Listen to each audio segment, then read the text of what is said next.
What's up guys, it's your boy Chisel here and I'm back again with another video, and today I'm going to talk about the top 10 regulars in Tower of God, so let's get it. Before we start, as you know, some characters didn't make the list, so I had to give two honorable mentions, and the first one is Fonseca Lore, the Sleeping Beast. I ain't gonna lie, this dude is an underrated character in Tower of God, even though he's hella powerful and very talented wave controller. Not to mention that he doesn't get scared of anybody, and this is shown when he wanted to fight Anak even after she ignited the Green April, which is crazy. He is also capable of firing powerful long-range blasts of Shinsu, as well as creating shield of Shinsu and even fly at high speeds. The next one is Rak, the leader of the turtles. Rak is one of my favorite characters. He is hilarious. I even remember in one of the chapters he said, there is no need to be scared of the 10 great families or whatever. They are just lousy and turtles anyways. I know one guy from the 10 great families, but he's just blue and useless. That shows you how magnificent he is, and compared to other characters, Rak is huge, with a massive strength, and as a spear bearer, he used the spear and is very skilled with it.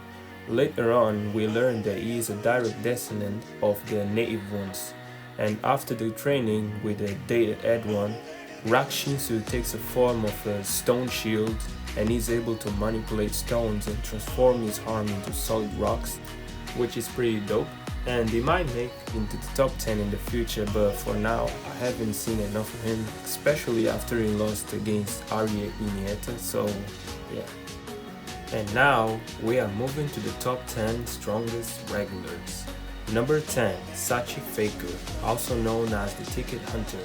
He is a very strong and well-known character, as he was part of the top 3 predators within the Hell Express, and just that alone shows you that among the regulars that entered in the tower, he was one of the 3 best individuals that were said to be the top 3 strongest D-ranks regulars at the time.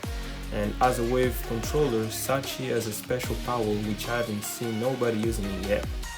They are like vines which can be used for attack or defense, and he also binds the target and won't release it until it dies. He also has an outstanding physical ability as well as controlling Shinsu ability, and not to mention that he has a wand which he can directly attack or cast spells with it. Crazy. And now we have number 9. Varagarth, also known as the Mad Dog, a very strong individual, as he was said to have been the strongest E-rank regular for a long time. Although his body isn't as strong as a hard princess, he ain't slouch either, as he can survive from falls from a great height and fight against multiple opponents with his strong body. And he also has the Shadow Wolves, which are demon dogs specialized in murder, as they can materialize for surprise attacks and kill the opponents instantly. Not to mention that he has a Blood Tamara, which gives him a boost in his physical strength and body reinforcement, making him temporarily invulnerable to most physical attacks from regulars. And number 8, Anna, one of Zahad's princesses, or to be more specific, the daughter of the real Anak Zahad. Physically, she is very strong, as she has the Zahad blood, which gives her enhanced strength and speed in combat.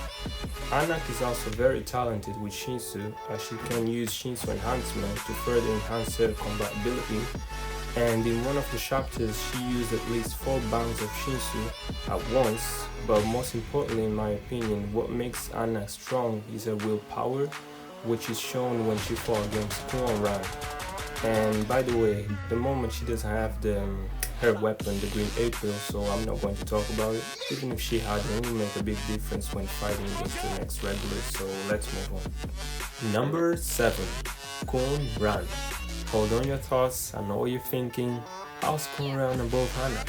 And let me tell you, my opinion, actually not just my opinion, even Khun Agnes, one of my favorite characters, thinks that Khun Ran is stronger than Anak. And during their fight, if Khun Ran wasn't so stubborn, he would have won, let's be honest. This kid was one of the top 5 E-rank regulars in the tower, and he is a direct descendant of the Khun family. And not just that, he is also the young brother of Khun Jahad, a princess that is on the top 100 high rankers. Anyway, Ran is a lightning user, and when he attacks, he either uses it to enhance his blows or collects it in his hands before releasing a powerful lightning blast. As a direct descendant of the Khun family, he can use the ultimate spear technique known as Mascheni's style, lightning spear, which was developed by Mascheni Jahad, his sister, and as an electrical Shinsu user, he has different techniques to boost his strength, attack and defense.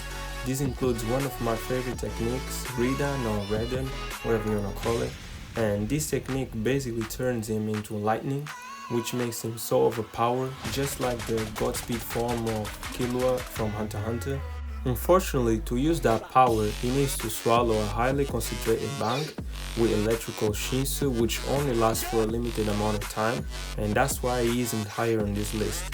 And Ran also has another overpowered technique which is not fully developed called electrical storm clouds. This technique has the potential to create natural disaster and change the whole space, which is crazy. Now let's move on. Number 6. Hatsu, the samurai. Another underrated character. Even though it doesn't have any strong background, from what I know so far, I can't stress enough and say this dude at this point in time, he can definitely beat the regulars that I mentioned before, especially after witnessing White, the Slayer, fighting. He will improve his swordsmanship, but even without that, he is hardworking and quiet individual, like one of my favorite characters of all time, Zoro from One Piece, as he's devoted himself practicing swordsmanship. And to prove my point, during season 1, he fought against Hana and Jahad with the green apron igniting, and he was relaxed, basically just flexing with his sword while Anak was destroying the whole ground with the green apron. And if the fight continued, I really think they could have won because he's more skilled, let's be honest. I'm telling you, he's a beast that doesn't get enough limelight. Hatsu is a swordman expert with a grip that has been proven capable of even restricting the movements of a ranker, and that was in season 1. He has different sword techniques. One of them is the demonic fish wheel dance single manipulation, which is a one-handed vertical slash powerful enough to make a threat even for a ranker. Another technique, the white wave devil pulling single slash manipulation, where it boosts and charges his weapon with Shinsu and gives a quick and powerful thrust that has an extremely strong piercing qualities. This technique was capable of completely dissipate the dogs which were surrounding Mad Dog. Not to mention, he has some dope swords. Now let's move on to the top 5.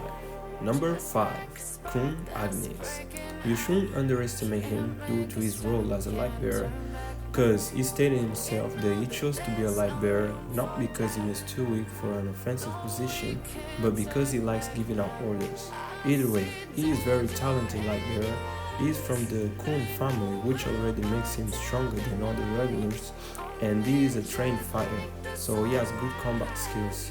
And as a natural genius, Khun is even smarter than some rankers, and he fools them quite easily.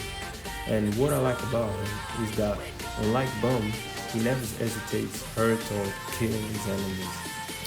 Also, with the lighthouse, he is capable of blocking and stopping the movements of his opponents. He can also create a field with his lighthouse, through which he can teleport people and objects, and he is able to boost his weapons with the help of his lighthouse using Anacore. And now, after the training with his father, Data, he is able to create a nice spear which is very OP, and in season 3 he is capable of manipulating the ice Shinsu, and they also end up getting a firefish which can boost the powers. Very interesting. Now let's move on to number 4. Androssi Jahad, one of the best girls in Tower of God. As a Jahad princess, she is much stronger than all the regulars. As we know, the Jahad build gives her more strength and speed than other regulars, and she is well trained in physical combat, and also capable of using Shinsu enhancement, which can further enhance her combat abilities. And after the training with Yuri, she became a lot stronger as she learned some techniques from Yuri. Also, she has one of the best weapons I've seen yet, called Bonbon, which can teleport its user and those around it to another place.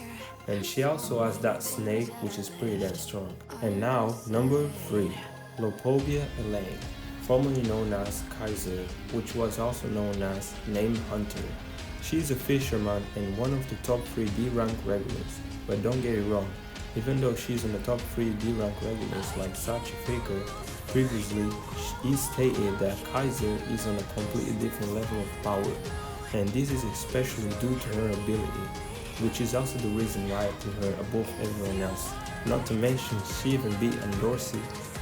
Then the ability is called Anima, which gives her the command of Fenrir, one of the wolf spirits which is passed down in her grey wolf family from generation to generation, which can only be inherited by select few. Fenrir fangs are strong enough to penetrate through rancor skin, and the wounds inflicted from Fenrir bite will never heal without its master's consent or death. Because of this trait, the opponents gradually lose stamina and bleed out if they continue fighting for too long. And she also has the ability to switch places instantly with the anima she controls. Elaine's fighting skill is very high, as she also has some dope weapons including invisible inventory, which makes her weapon becomes invisible. She is almost invisible, to be honest. It's hard to think anybody other than Bam to beat her, but let's see. Number 2, Akuyo. One of the most underrated characters. I'm telling you, except for the person in the number 1 spot, I don't think anybody in the regular level can beat him. He is very strong, and this is proven by the fact that he was able to slaughter tons of regulars in the deathmatch test.